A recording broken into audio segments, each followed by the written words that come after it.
on my fifth floor. No, we did not. Okay, there were none of the 6 members.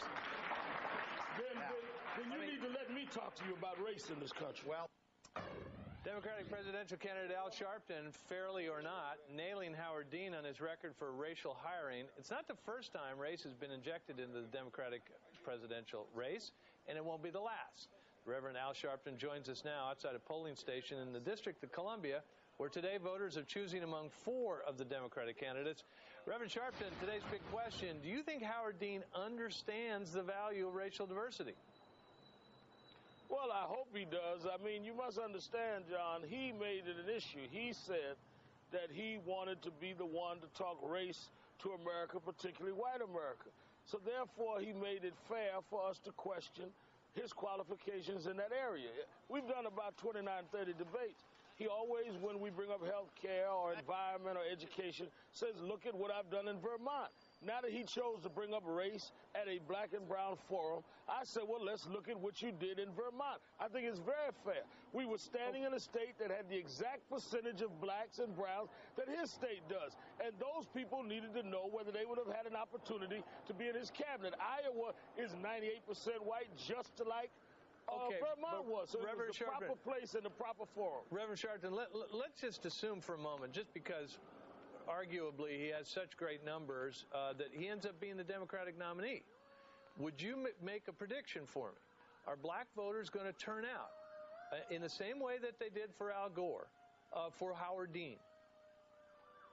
I would, if he was the nominee, I would think that an overwhelming majority of black Americans, including Al Sharpton, would support him over George Bush. But we are talking about his record, and we're talking about him now not facing George Bush. We're talking about him facing Al Sharpton and Dick Gephardt and others. And before we get to who faces Bush and who will get the black vote in November, we need to talk about who's going to get it now and who's done what. I'm in D.C. tonight, where he's expected to win because he has most of the political establishment. Statehood is at stake here. He's chosen not to come in. These things have to be dealt with during a primary season. That's what primaries are for. Sure. So I think whoever wins the nomination ought to get the overwhelming black and white vote. Doesn't mean they shouldn't answer questions during the nominating and you're process. entitled to ask questions, and I'm glad you did, Reverend Sharpton, but it does put Howard Dean on the spot with African-American voters, and the whole question about African-American voters is whether they're going to get excited about this guy and go vote for him or just stay home.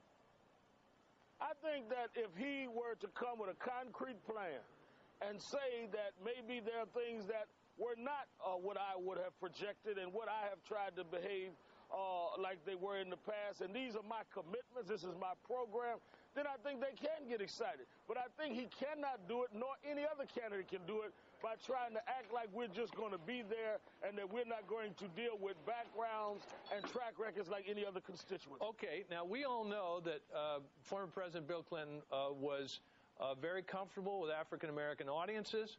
And African-Americans liked him and supported his successor, Al Gore, to a great degree. What is the difference between Bill Clinton and Howard Dean? I don't know. First of all, you acting like Howard Dean is the nominee. He sure looks like it, doesn't he? Academic question. Well, no. I think that, again, we have a long way to go. We do not know who the nominee is going to be. Things change every day, and we'll get to that bridge when it comes to it in terms of who the nominee will be and what the difference is between them and the preceding Democratic president. Reverend Sharpton, you said you would support Howard Dean if he is the nominee. Would you vote for him? If he was running against George Bush, I would absolutely vote for him. I'm kind of curious, because the last time I saw a big news event involving you, you were in a jail. Can you vote? Well, first of all, I think that you've gone from the absurd to the ridiculous. Absolutely. And what I was in jail, as any civil rights leader would be for protesting nonviolently. And I think that the ridiculousness of your question doesn't even dignify an answer. All right. Well, just want to make sure you vote. Reverend Al Sharpton, thanks very much. Appreciate you coming on.